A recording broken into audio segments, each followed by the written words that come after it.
Hi Yanatics! Samahan niyo ako mag-open ng bag ko. Medyo hindi ko na nga ito naaayos dahil sa sobrang busy. Parang hindi na. Ayan, sobrang daming abubot. Saka ko na pala nilalabas ang mga gamit ko dito. Ayan, mga wire ng charger, hairbrush ko, heatpad ko, at kung ano-ano pang mga gamit. Etong foundation ko ay halata namang lagi ko tong ginagamit dahil sa sobrang konti na lang ng laman. Pero kung di ko naman gagamitin yan, masasayang lang. Eto, hand wash. Binigay pala sa akin yan ng kawork ko. Yan ang gift niya ng birthday ko. Eto naman ang aking wallet. Ngek! Walang laman. Passport lang at mga ID. Eto namang notebook ko. Ang sabi ko sa sarili ko, araw-araw kong susulatan yan ng to-do list ko. Kaso hanggang 3 days lang pala.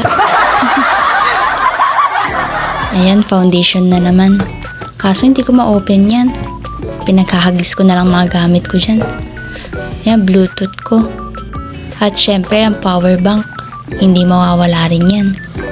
Ito, sponge ko. Ewan ko, bakit halo-halo mga gamit ko sa aking bag. At may foundation na naman ulit. Ballpen. Mga abubot, mga kalat.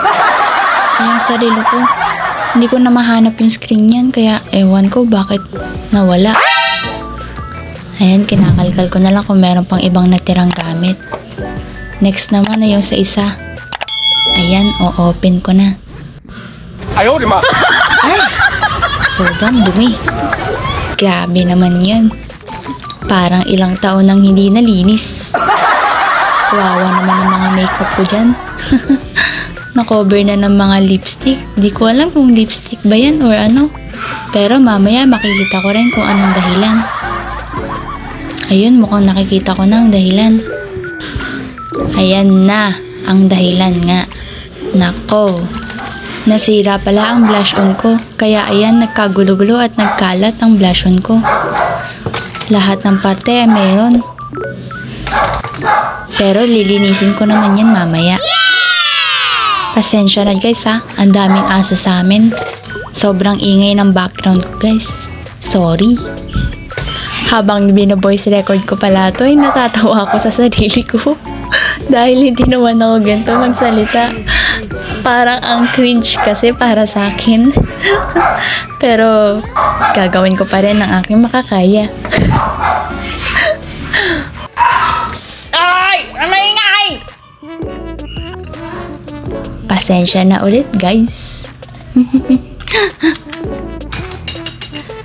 Ayan. Patapos na ata ako dyan. Ang daming mga gamit. Ito, nahanap ko na pala yung screen ng aking relo. Kaso lowbat. Hindi ko alam yung charger bakit tinapon ni mama. Akala niya ata basura. Hindi ko natuloy ma-open. Kaya siguro yung relo ko ay napunta na lang sa bag ko dahil di ko na magamit. Dito pala ay isa-isa ko nang nililinisan ng aking makeup.